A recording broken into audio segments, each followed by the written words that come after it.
오늘은 제가 그 1년 중에 한 주, 1월 마지막 주에 항상 여러분에게 설교를 했던 헌금을 이야기하는 그런 내용으로 되어 있습니다.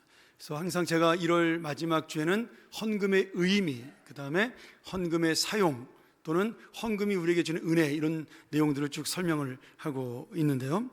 사실 제가 이 헌금 설교를 처음에 결정을 하고 1년에 한 번 정도는 해야 되겠다고 생각했을 때 좀 부담이 됐습니다. 왜냐하면 또 오해하시는 분도 있고, 목사님이 또 돈 내라 그러나 보다, 이렇게 생각을 할까봐 그런 분이 없겠지만 또 혹시라도 제가 이제 그런 생각이 들어서 부담을 가졌는데, 제가 한 3, 4년부터 그런 부담을 떨쳐버리게 되었어요. 왜냐하면 말씀을 보다가 이 헌금을 이야기하는 것은 결국 복을 이야기하는 것이고 하나님의 사랑을 이야기하는 거구나, 제가 그 사실을 깨닫게 되면서 부담을 놓고, 또 한 번은 우리 교회에서 말하는 헌금이 진짜 어떤 의미를 가지고 있나 교인들도 배울 필요가 있다, 이런 생각이 들면서 제가 부담을 내려놓고 이제 편안한 마음으로 설교할 수 있는 그런 시간이 되었습니다. 오늘도 이 말씀을 듣고 지금 어떤 물질에 대한 이야기를 하는 것이 아니라 하나님이 우리에게 주신 은혜를 이야기하고자 하는 것을 여러분 유념해서 잘 기억하시면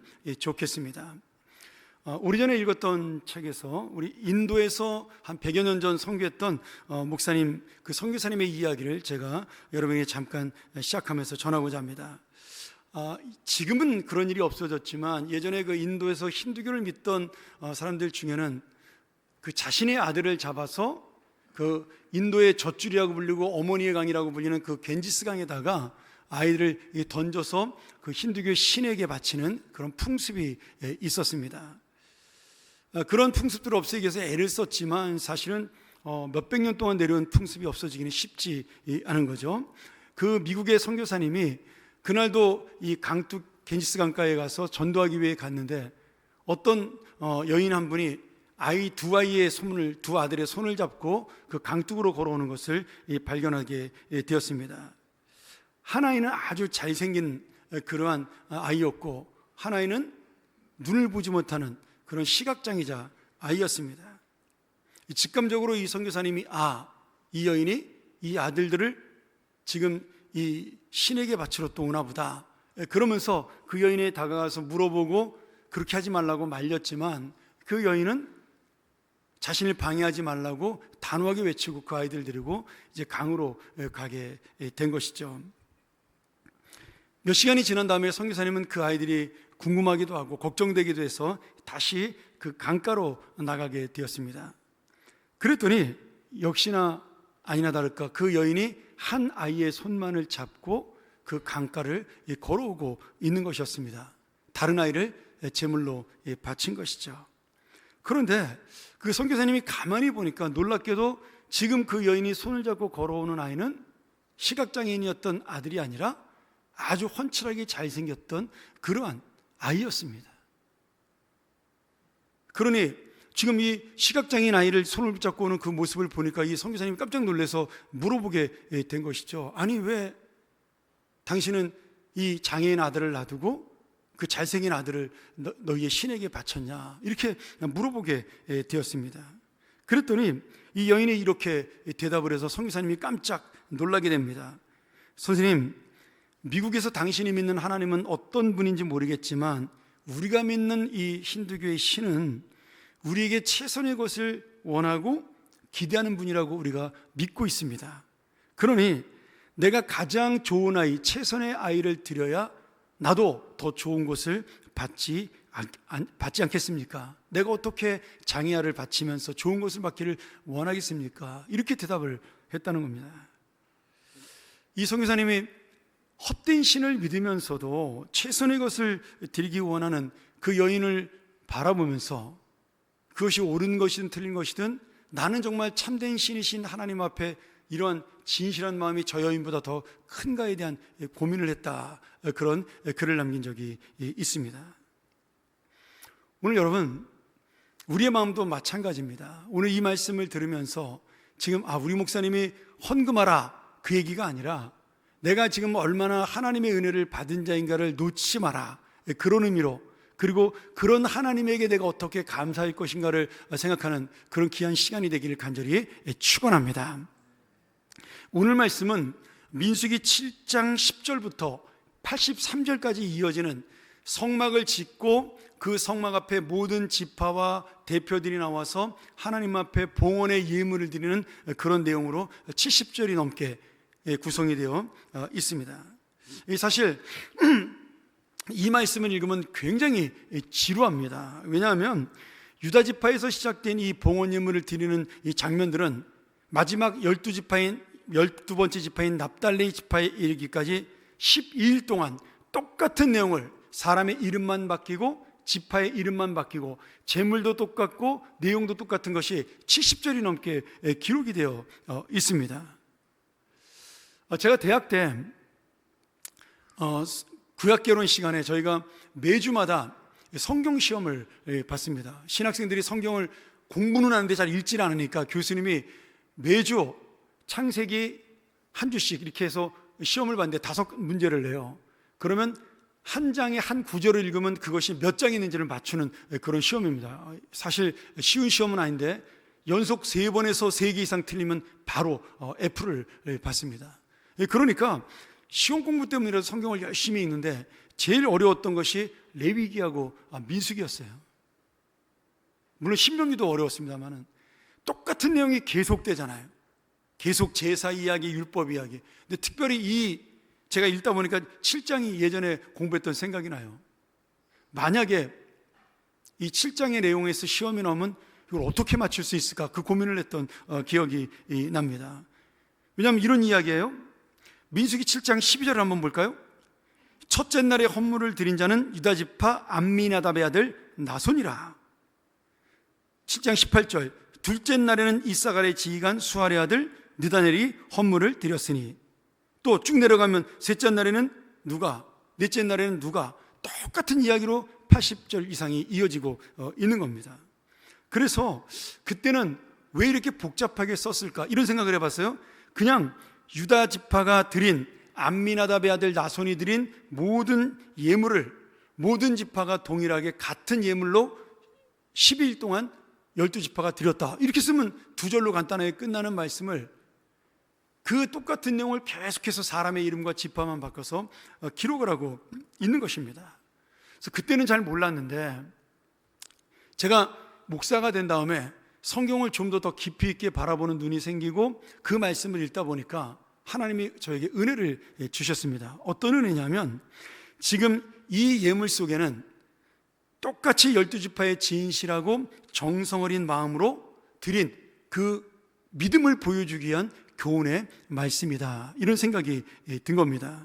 그래서 오늘 우리도 이 지루한 것처럼 보이는 이 민수기 내용을 정말 10장, 7장부터 우리가 쭉 끝절까지 읽어보면서 하나님께서 왜 우리에게 이 말씀을 주셨을까를 생각하는 그런 놀라운 예물의 의미, 헌금의 교훈을 만나는 귀한 시간 되기를 소원합니다.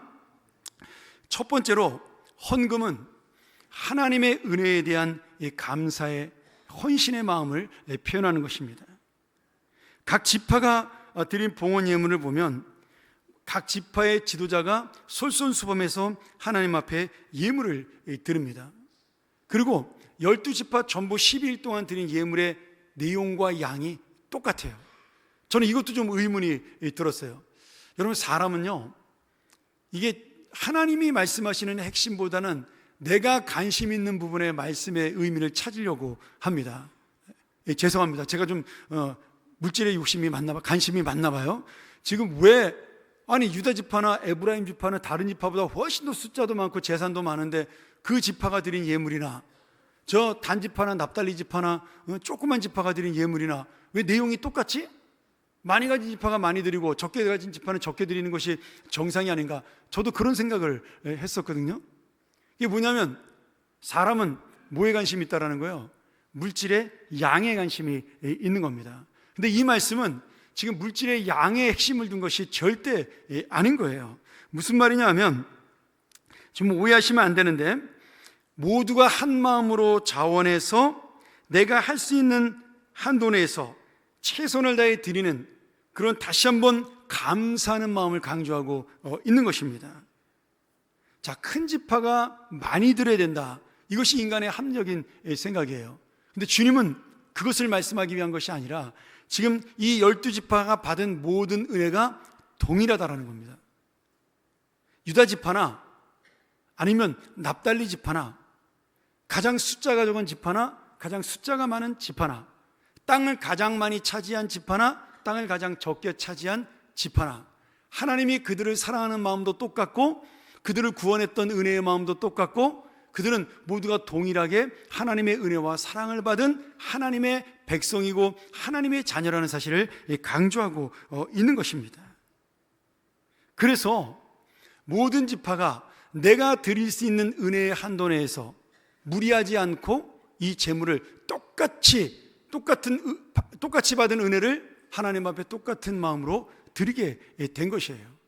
그리고 실제로 이 재물을 드린 예물의 양이 썩 많지 않습니다. 한 지파가 드려봐야 정말 몇 가정이 힘을 합치면 드릴 수 있을 만큼의 적은 양에 불과했어요. 나중에 나오지만. 그러니 우리가 이 말씀을 보면서 여기서 느껴야 될 말씀이 뭐냐? 우리 모두는 하나님의 동일한 은혜를 받은 자이다. 이것을 놓치지 말라는 거예요. 이 세상에서 보면 부자도 있고 가난한 자도 있습니다. 높은 자도 있고 평범한 자도 있습니다. 그런데 누구나 하나님의 은혜로 구원받은 것은 동일한 은혜입니다. 천국 가면 모두가 다 하나님의 자녀인 거예요.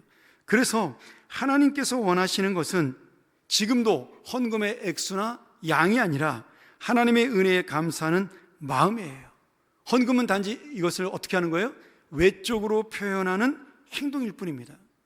믿음의 외적인 표현이 헌금이에요. 그래서 누구나 은혜로 구원받고 하나님의 자녀가 되었다면 당연히 감사해야 하고 그 감사를 헌금이라는 믿음으로 보여주는 것입니다. 그러니 여기의 핵심은 헌금을 얼마 드렸느냐가 아니라 내가 하나님의 은혜를 얼마나 감사한 마음으로 알고 살아가고 있느냐, 그리고 헌신하는 마음으로 주님 앞에 드리고 있느냐, 이것이 바로 헌금의 핵심입니다. 거기에 한 가지 더 한다면 우리는 뭐까지 있어요? 예수 그리스도의 삶을 따라가는 또 다른 이 세상 속에서의 헌신과 희생도 같이 가야 우리가 진정한 헌금을 드리는 것입니다. 여러분 한번 생각해 보세요. 우리가 믿음이 연약하기 때문에 사실은 헌금을 드릴 때 현실적으로 어려워서 부담이 될 때도 있습니다. 여러분 저도 그런 적이 있어요. 제가 예전에도 한번 얘기했지만 제가 미국에 그 개척교회 할 때 처음에 교회가 어려워서 헌금이 들어오면 전부 다 우리 부교육자들 사례비를 주고 저는 1년 6개월을 사례비를 받지 못했습니다. 한 번은 완전히 돈이 다 떨어져서 정말 현금이 한 푼도 없었어요. 카드만 한 200~300불 쓸 수 있는 만큼 양이 있어요. 이거는 다 쓰면 안 되죠. 왜냐하면 기름을 넣어야 다닐 수가 있으니까. 그런 적도 있었습니다. 그래서 제가 부끄러워서 헌금을 안 낼 수는 없고 거기다 봉투에다가 써서 낸 적이 있어요. 다음 주에 내겠다고. 근데 여러분 많이 낼 수 있습니까? 그러면 못 내는 거죠. 그런 부담은 누구에게나 있을 수가 있습니다. 부모님에게 생활비를 드릴 때, 용돈을 드릴 때 내 형편이 넉넉하지 않아요. 그러면 아까울 때도 있고 드리는 게 부담이 될 때도 있습니다. 그런데 우리가 이 부담 때문에 아까워도 할 수 있고 부담 가질 수 있는 마음도 있지만 그것 때문에 부모님이 나의 부모님이 아니야, 나는 그래서 우리 부모님 안 찾아가, 그런 패류는 하지 않는 것입니다. 그것이야말로 정말 악한 거죠.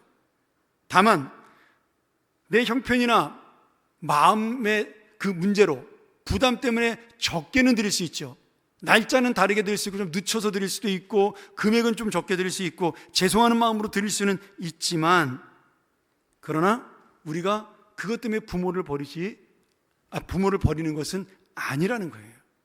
헌금도 똑같습니다. 헌금에는 하나님이 나의 아버지라는 마음이 담겨 있는 거예요. 내가 주님 앞에 받은 사랑을 갚아야 될 당연한 감사의 마음이 담겨 있는 것입니다. 마침 명절이니까 여러분 이 말씀 잘 듣고 부모님에 대한 생각을 한번 해보셨으면 좋겠어요. 우리가 아무리 많이 드린다 해도 부모님의 사랑을 갚을 수가 있겠습니까? 하나님도 마찬가지라는 거죠. 그래서 오늘 우리가 헌금을 만약에 물질로 드리는 것으로만 생각한다면 그것은 헌금의 가장 기본 정신인 감사와 그리고 나를 사랑하고 구원하신 하나님에 대한 헌신을 놓쳐버린 형식적인 도리만 남은 의무가 되는 것입니다. 부모님에게 매달 생활비를 주고 용돈을 드린다고 해서 효자가 아니에요. 사랑하는 마음으로 드려야죠. 그 은혜를 감사하는 마음으로 드려야죠. 우리가 그것을 놓치지 않을 때 내 마음속에 진정한 헌금의 의미를, 정말 부담을 넘어서 자원하는 마음과 기쁜 마음이라는 헌신이 그 안에 담겨져 있는 것입니다. 오늘 사랑하는 여러분, 우리가 주님의 은혜로 구원을 받고 하나님의 영원한 사랑을 받는 자녀가 되었습니다. 이제 하나님만이 내 인생의 전부이고 내 삶의 주인이라는 사실을 인정하고 내 모든 것을 허락하신 분이 하나님이라는 것을 인정하며 드리는 것이 우리가 드리는 헌금이라는 것을 생각한다면 오늘 이 헌금에는 감사와 헌신이 반드시 담겨 있어야 한다는 거죠. 여러분, 제가 금액을 강조하지 않습니다. 그것은 여러분의 믿음에 달려 있는 것이에요. 그러나 이 감사와 헌신의 마음은 놓치지 않는 것, 그것이 오늘 우리가 주님 앞에 드리는 헌금의 복입니다. 하나님의 사랑을 기억하고 있는 자의 복이에요. 오늘 이 복을 놓치지 않는 여러분 되기를 주의 이름으로 축원합니다. 두 번째로, 이 말씀의 반복적인 구절을 읽으면 하나님께서는 우리의 헌신을 반드시 기억해 주십니다. 12절 이하의 말씀을 살펴보면, 우리가 읽지는 않았지만 집에 가서 한번 쭉 읽어보셔요. 좀 지루하더라도. 똑같은 내용이 계속해서 나오는데요, 각 지파에 각각 다른 족장의 이름이 첫 번째 절, 처음에 이 예물을 드릴 때도 나오고 그 다음에 이 제사를 다 마치고 예물을 끝날 때에도 그 이름이 나옵니다. 한번 보죠. 민수기 7장 12절입니다. 첫째 날에 헌물을 드린 자는 유다 지파 암미나답의 아들 나손이라. 이렇게 지금 이름과 지파를 설명하는데 7장 17절 다 드리고 난 다음에 화목제물로 소 2마리와 순양 5마리와 순염소 5마리와 1년 된 어린 순양 5마리라. 이는 암미나답의 아들 나손의 헌물이었더라. 이렇게 똑같은 사람의 이름과 지파 이름이 다시 한번 반복이 됩니다. 여러분, 여기 드린 양을 한번 보셔요. 이 정도면 한 지파의 리더가 드려도 될 만큼 괜찮은 양입니다. 그래서 하나님께서는 똑같이 은혜에 감사하는 마음으로 동일한 내용으로 예물을 드리라고 명령을 하신 거죠. 자, 그러면 하나님께서 왜 이렇게 첫 번째 드릴 때, 그리고 그 드리는 제물의 모든 제사가 끝날 때 또 한 번 사람의 이름을 반복해서 설명할까요? 여기에 하나님이 우리를 사랑하는 은혜가 담겨 있는데요, 하나님께서 우리를 반드시 잊지 않고 기억하신다라는 사실, 이것을 보여주기 위해 우리는 지루하지만 그 이름들을 하나하나 불러주고 있는 거예요. 여러분, 더군다나 이 예물은 화목제물로 드려진 겁니다. 화목제물이 뭐냐? 제사를 드리고 난 다음에 남은 음식은 전부 온 가족이, 온 동네 사람이, 온 지파 사람이 이 해지기 전까지 다 나눠 먹어야 돼요. 하루가 지나기 전에. 그러니 결국 내가 많이 바칠수록 우리 모든 공동체가 행복해지는 것이 화목제물이에요. 이게 하나님의 은혜라는 거예요. 내가 하나님 앞에 드렸는데 그 풍요로운 복을 내가 누려요. 제물의 복을. 그리고 하나님께서는 그 놀라운 은혜를, 그 사랑을 기억하고 우리를 한 사람 한 사람 돌봐 주시는 겁니다. 이게 얼마나 놀라운 사랑이고 은혜예요. 이것이 바로 헌금을 드리는 하나님의 사람이 받는 복이에요. 제가 미국에서 공부할 때 하나 참 좋은 걸 본 적이 있습니다. 미국의 아이들은 고등학교를 졸업할 때, 중학생은 이제 졸업식이 없는데 고등학교를 졸업하면 대학교랑 똑같이 졸업식을 해요. 그 가운을 입고 정말 경건하게 졸업을 하는데 이 찾아온 손님들은 무지하게 지루합니다. 왜냐하면 그 졸업식 때 졸업생 이름을 한 명 한 명 다 부르면서 앞에 그 교장 선생님하고 그 선생님들이 쭉 서가지고 그 아이가 나와서 졸업장 받고 돌아가면서 다 인사하고 들어가요. 그렇게 한 번 다 돌면요, 우리 아이가 졸업한 학교 한 950명이 졸업했는데 3학년, 고등학교 3학년이, 그러면 순서 다 하면 한 4시간 걸립니다. 얼마나 지루해요. 처음에는 뭐 저렇게까지 하나 생각을 했어요. 그런데 제가 대학을 또 똑같이 그렇게 졸업식을 하는데 제가 졸업을 할 때 그 은혜를 알겠더라고요. 어떻게요? 여러분, 제가 나가서 봤는데 그때도 수천 명이 같이 졸업을 해요. 응? 학사, 석사, 박사. 근데 그때도 총장님이 앞에 서 있고 그 다음에 뒤로 쭉 교수님들이 서 있어요. 그러면 일일이 한 사람을 A, B, C, D 순으로 이름을 부릅니다. 그래서 그 사람에게 졸업장을 내용을 불러줘요. 그래서 그 졸업장을 주고 돌아서 이렇게 한 사람씩 일일이 10명이 넘는 그 교수님들 손을 악수하고 지나가면서 축하를 받습니다. 그러면 우리와 관계없는 사람이 그렇게 받으면 지루하지만 거기에 내 아들이 있고 내 자녀가 있으면 부모는 그 모습을 보면서 얼마나 흐뭇하고 기쁘겠어요. 또 이 졸업장을 받는 아이는 정말 내가 오늘 이 졸업하는 의미가 진짜구나, 그리고 축하를 받을 만한 내가 그 일을 한 것이구나 하는 보람을 느끼고, 또 이 교수님과 모든 사람들에게 축하를 받는 그것이 얼마나 마음에 남겠어요. 그러니 그날 3시간 정도 더 시간을 소비한다고 해서 그 졸업을 한 사람들의 마음속에 받는 감동과 기쁨이 훨씬 더 크다라는 거예요. 제가 그것을 보고 난 다음부터 졸업식이 지루하더라도 참을 수 있는 졸업식이 되더라고요. 여러분, 잘 기억하셔야 돼요. 이 지루하게 하나님의 이름을 반복해가면서 2번씩 부르고 그 사람을 지금 불러주는 것은 내가 너를 잊지 않고 있다라는 거예요. 내가 너의 헌신을 기억하고 있다라는 거예요. 내가 너를 사랑한다라는 거예요. 한 사람 한 사람 내가 분명하게 나의 자녀로, 나의 백성으로 내 마음속에 담고 있다라는 것을 보여주는 말씀입니다. 그러니 오늘 여러분, 그들이 드린 그 예물을 통하여 그 예물이 많고 적음의 문제가 아니라 지금 그 진실한 헌신과 정성을 받으시고 기억하시는 주님의 마음이, 주님의 사랑이, 주님의 은혜가 이 헌금의 가장 큰 열매요 의미가 되는 것입니다.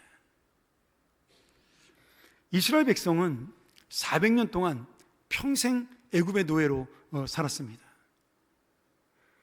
라암셋이라는 지역에서 피라미드가 있는 저는 안 가봐서 모르겠지만 가보신 분들은 그 위대하고 거대한 피라미드를 어떻게 지었어요? 전부 노예들이 지었습니다. 거기에 동원된 사람들이 이스라엘 백성들이에요. 노예에게는 돈이 한 푼도 없습니다. 그들은 그저 배급해주는 밥을 먹고 음식을 먹고 그러고 살았던 빈털터리의 인생이었어요.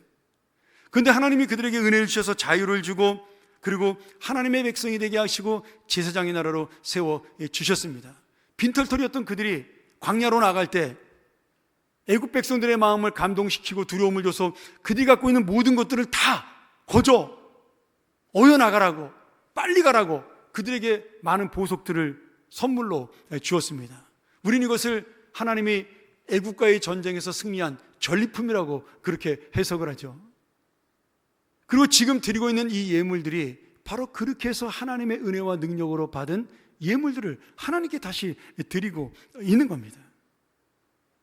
물론 비록 그 받은 가축이 광야를 지나면서 늘어나기도 하고 숫자가 더 배가 되기도 했겠지만, 그러나 그 모든 것을 주신 분은 결국 하나님이신 거예요. 그러니 이스라엘 백성들은 하나님 앞에 예물을 드릴 때 이 광야에서 아까워하지 않은 것입니다. 더군다나 그들은 아침에는 만나로 저녁에는 메추라기로 먹을 걱정이 없던 살았던 사람들이에요. 이 재물은, 나머지 모든 것들은 다 뭐예요? 하나님께서 그냥 기분 좋으라고 보너스로 주신 자녀에 대한 선물인 겁니다. 그러니 하나님께 다시 돌려드린 것에 대해서 이스라엘 백성들은 당연히 아까워하지 않은 것이죠.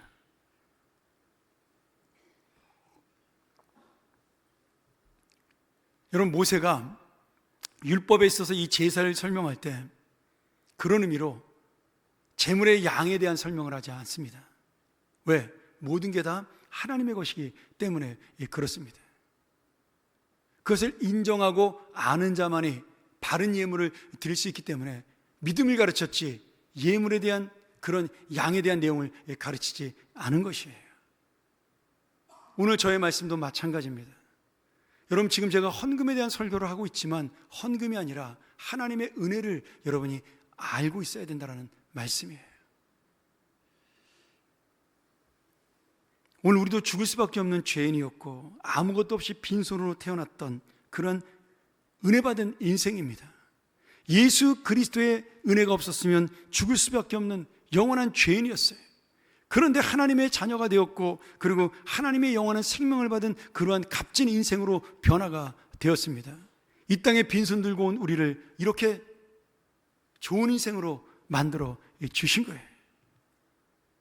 그러니 많이 가진 자도 적게 가진 자도 하나님의 은혜를 입은 자가 되었으니 모두가 자신의 형편에 따라 동일한 금액으로 헌금을 드릴 수는 없지만 그 마음은 똑같이 얼마를 드리던 하나님께서 기억하시는 믿음이 될 것입니다.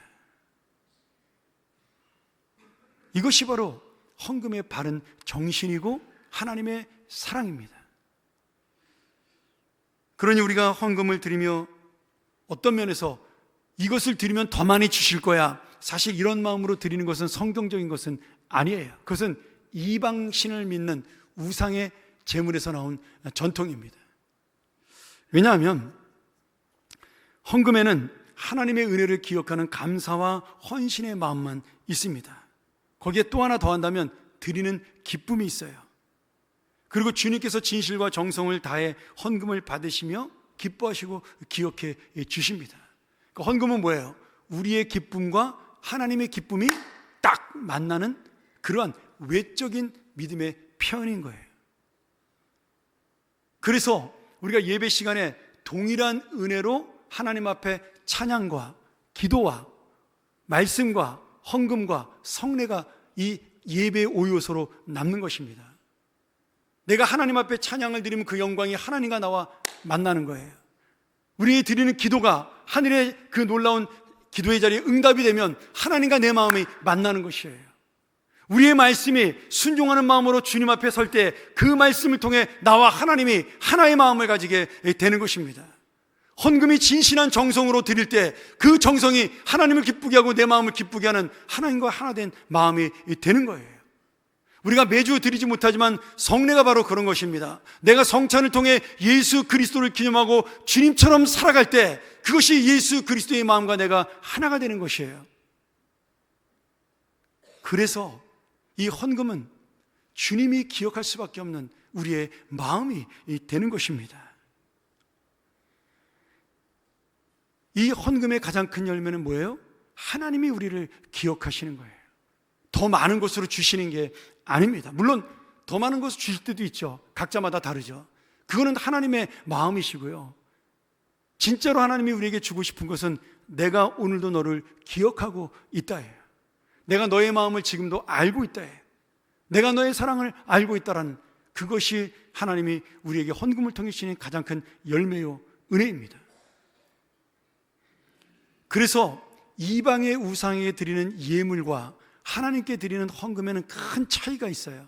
왜냐하면 모든 이방 종교는요, 바치는 것에 상응하는 몇 배를 받겠다는 전제의 욕심이 그 안에 깔려 있습니다. 이스라엘 백성이 왜 바알과 아세라를 섬겼어요?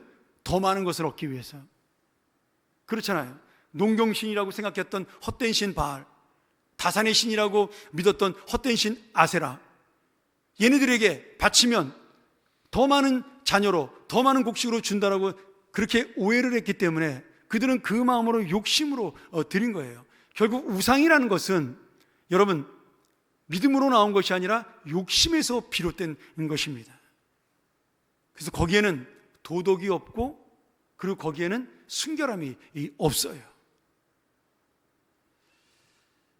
오늘 우리의 예물은 가장 중요한 게 뭐예요? 자원에서 자발적으로 드리는 기쁨의 예물입니다. 어떻게 보면 우상에게 드리는 헌금은 예물이 아니라 거래가 되는 겁니다. 하나님, 내가 어려운 중에도 주님 앞에 이렇게 바쳤으니까 나한테 더블로 복 주세요. 여러분, 이건 헌금이 아니에요. 거래예요, 거래. 하나님하고 딜을 하는 겁니다. 근데 우리도 이 기복신앙이 우리 한국교회에 들어오면서 복이라는 것을 물질로 자꾸 계산하는 습관이 생겨났습니다. 그리고 경제구조, 이 사회구조가 다 그걸로 돌아가잖아요. 내가 능력을 인정받으면 연봉으로 그것을 인정받기를 원하고, 그래서 지금은 직급이 올라가는 것보다 연봉 올라가는 게 더 중요한 게 회사 방침 아니겠어요? 이런 것들이 교회 안에 들어오면서 헌금도 봉사도 마찬가지, 내가 주님한테 드린 만큼 더 많이 받는다라는 그런 인식으로 가르치고 그것을 받아들이게 되니까 하나님과 자꾸 거래를 하는 믿음으로 바뀌게 되는 겁니다. 그래서 내가 망하고 아프고 힘들면 하나님의 사랑을 못 받은 자가 되는 거예요. 여러분, 아니에요. 우리는 전제가 있잖아요. 영원한 생명을 주신 하나님, 이것 빼고 나머지는 전부 그냥 주면 감사하고 안 주면 할 수 없는 보너스예요. 그까짓 거 가져봐야 100년도 안 되는 거고요, 그거 있어봐야 몇십 년 누리지 못하는 겁니다. 왜? 주님의 목적은 영원한 생명에 있기 때문에 그렇습니다. 우리는 약하니까 오늘 아프면 힘들고 오늘 죽으면 서럽고 슬프고 이런 것들이 있지만, 하나님 볼 때는 아무 의미가 없는 거예요. 이 땅에 살다 저 땅으로 옮겨가는 것에 불과한 것이고요. 야, 너 힘들었지? 등산 갔다가 얼마나 힘들었냐? 놀이터 갔다가 유원지 갔다가 놀다 오니 얼마나 힘들었어? 집에 왔으니까 잘 쉬어. 이게 천국이거든요. 근데 우리는 그걸 자꾸 놓치고 사는 겁니다. 눈에 보이는 거, 지금 당장 필요한 거, 그런 걸로 우리 인생이 복을 받았네, 안 받았네, 그렇게 오해를 하는 거예요. 오늘 여러분, 믿음으로 드리는 헌금은요, 액수와 양을 말하는 것이 아니라 감사와 헌신과 기쁨을 의미하는 것입니다. 그래서 많은 것을 가졌기 때문에 많이 드리지 않습니다. 제가 목회를 수십 년 하면서 느낀 건데요, 많이 가진 자가 절대 많이 드리지 않습니다. 믿음 있는 자가 많이 드립니다. 어떨 때는 걱정할 만큼, 집사님 이렇게까지 안 하셔도 됩니다, 제가 그런 적도 몇 번 있어요. 근데 그분들은 감사해서 드리는 것이기 때문에 기쁜 거예요. 여러분, 이 기쁨이 정말 하나님과 함께 드리는 그런 놀라운 헌금의 기쁨이 되기를 축원합니다. 느헤미야 8장 10절에 느헤미야가 성벽을 재건하고 난 다음에 모든 백성들과 함께 모여서 기쁨의 예배를 드리면서 봉헌 예물을 드리고 마지막에 8장 10절에 이렇게 고백을 합니다. 여호와로 인하여 기뻐하는 것, 하나님 때문에 기뻐하는 것이 너희의 힘이다, 너희의 능력이다, 이렇게 고백을 해요. 왜요? 사람들은 모르지만 하나님께서는 우리의 모든 것을 아십니다. 이렇게 힘들게 정성으로 성벽을 재건하고 하나님 나라를 세우는 것을 하나님은 알아주셔요. 그래서 내가 힘들 때마다 하나님은 적절한 은혜를 주시고 도우시기에 그분이 힘이 되어 주시는 겁니다. 사람들은 모르는 내 마음의 중심을 하시고 우리를 이해하시고 함께 하시기 때문에 내가 주님을 바라보면 나의 힘이 되고 위로가 되시는 것이죠. 이런 의미로 하나님 앞에 헌금을 드리는 것은 나의 힘이 되는 것입니다. 사랑하는 여러분, 말씀을 정리하죠. 헌금은 단순히 물질을 드리는 그런 순서가 아닙니다. 나를 드러내고 자랑하는 외적인 행위도 아니에요. 헌금은 그 사람의 믿음을 평가하는 기준도 아닙니다. 여러분들은 이해하지 못하시겠지만 제가 우리 교회에 헌금이 들어오는 그 모든 액수와 사람을 한 번도 지금까지 의도적으로 본 적이 없습니다. 10년 동안 할 수 없이 임직 선거할 때 후보자를 선정하기 위해서 제가 체크하는 경우는 있지만, 그리고 기억도 안 나요. 담임 목사인 저만 우리 교회에서 그 헌금을 열람할 수 있는 자격이 있어요. 그 비밀 패스워드를 저만 갖고 있어요. 저하고 행정장로님만. 행정장로님은 금액만 보기 때문에 계산하기 위해서 그분은 누가 얼마나 했는지 전혀 기억하지 못합니다. 근데 저는 제가 고의적으로 단 한 번도 그 패스워드를 사용해 본 적이 없어요. 그리고 제 컴퓨터에 그 프로그램이 깔려 있지 않습니다. 일부러 깔지 않아요. 왜? 그것이 그 믿음을 평가하는 기준이 아니라고 제 나름대로의 어떤 생각을 갖고 있기 때문에 그렇습니다. 왜요? 우리 교인들은 헌금 바구니를 돌리지 않아도 헌금이 줄어든 적이 없어요. 강조하지 않아도 헌금이 줄어든 적이 없습니다. 그렇기 때문에 제가 교회 11조나 감사, 이 교회를 위해서 사용하는 그런 헌금을 강조한 적이 한 번도 없습니다. 여러분 기억하시잖아요. 제가 어떤 헌금을 강조하죠? 다른 사람을 위해 사용하는 구제헌금, 선교사님 위해 쓰리는 선교헌금, 그 다음에 우리 후대들을 키우는 장학헌금, 이거는 제가 매번 강조하죠. 자녀들에게도 가르치라고. 그러나 이 교회를 운영하고 저희의 사례비를 위해 사용되고 이 교회가 경영되는 데 사용되는 일반적인 헌금에 대해서 단 한 번도 제가 강조한 적이 없습니다. 왜냐하면 저는 우리 교회의 수준과 믿음을 믿기 때문에 그렇습니다. 제가 주님 앞에 드리는 마음으로 여러분도 드린다라고 신뢰하기 때문에 그런 것이에요. 저는 하나님도 여러분의 마음을 그렇게 믿는 것으로 확신합니다. 할렐루야. 그러니 여러분 헌금 드리지 마시고 마음을 드리세요. 정성을 드리세요. 요즘 개혁주의 신앙을 부르짖고 교회를 개혁한다 이런 사람들이 많이 있어요. 그래가지고 인터넷에 11조는 구약의 법이고 신약에서는 11조를 드리는 것은 아니다. 이거는 교회가 헌금을 많이 걷기 위한 방법이다. 그런 헛소리하는 사람들이 많습니다. 맞아요. 법적으로는 11조는 구약의 법이에요. 여러분 그러면 헌금 안 드려도 되는 겁니까? 아니잖아요. 신약의 법은 뭐예요? 초대교회는 어떻게 했죠? 다 바쳤어요. 그런 얘기는 안 하잖아요. 우리가 11조가 성경적이다 아니다를 이야기할 때 중심이 중요한 거예요.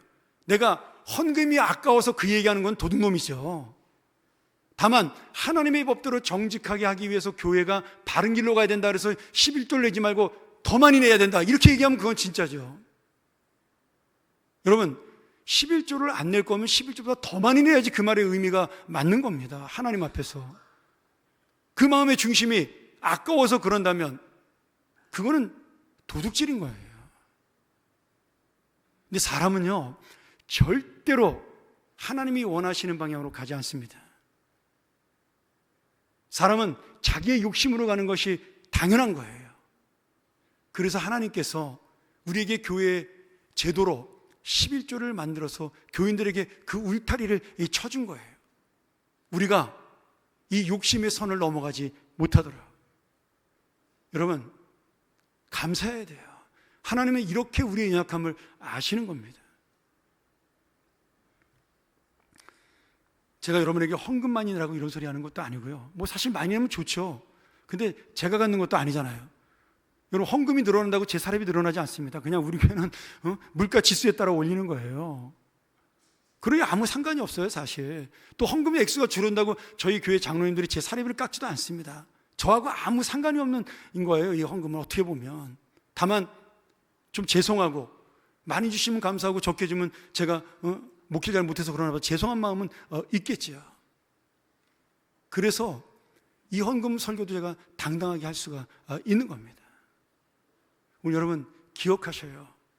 오늘 주님이 여러분을 얼마나 사랑하고 죽을 수밖에 없는 우리를 얼마나 구원하기 위해 애쓰셨는가를, 아무것도 없었던 나를 이 자리까지 인도하시기 위해 하나님이 얼마나 하나님의 열심으로 우리를 이끌으셨는가를. 그렇다면 설 명절에 부모님은 우리 손에 드린 선물이 아니라 우리를 기뻐하시는 겁니다. 그 마음, 부모님의 마음을 여러분 중심을 이해한다면 오늘 우리가 하나님의 마음도 이해할 수 있으리라고 믿습니다. 다시 한번 하나님을 아버지로 인정하는 것, 하나님은 나를 자녀로 인정하는 것, 그것이 하나가 되는 헌금. 그래서 이 교회가 진정한 하나님 아버지의 공동체로 살아가는 믿음의 공동체가 되기를, 그리고 여러분이 기쁨의 제물로 진정 주님 앞에 드려지는 인생이 되기를 간절히 축원합니다. 우리 함께 이 시간 이 말씀 의지하면서 기도하며 나가기를 원하는데요. 하나님, 오늘 우리가 이 말씀을 통해 하나님 앞에 인생을 주님께 드리는 기쁨으로 하나님과 하나가 되는 삶이 되게 하여 주시옵소서. 이 교회가 눈에 보이는 물질 때문에 하나님의 사역을 하지 못하는 그런 안타까운 일이 일어나지 않도록 하나님의 교회답게 설 수 있도록 도와주시옵소서. 우리의 자녀들이 눈에 보이는 물질보다 우리를 영원토록 사랑하시는 그 주님의 사랑을 깨닫고 살아가는 우리의 자녀가 될 수 있도록 함께하여 주시옵소서. 우리 함께 이 시간 기도하며 나아갑니다.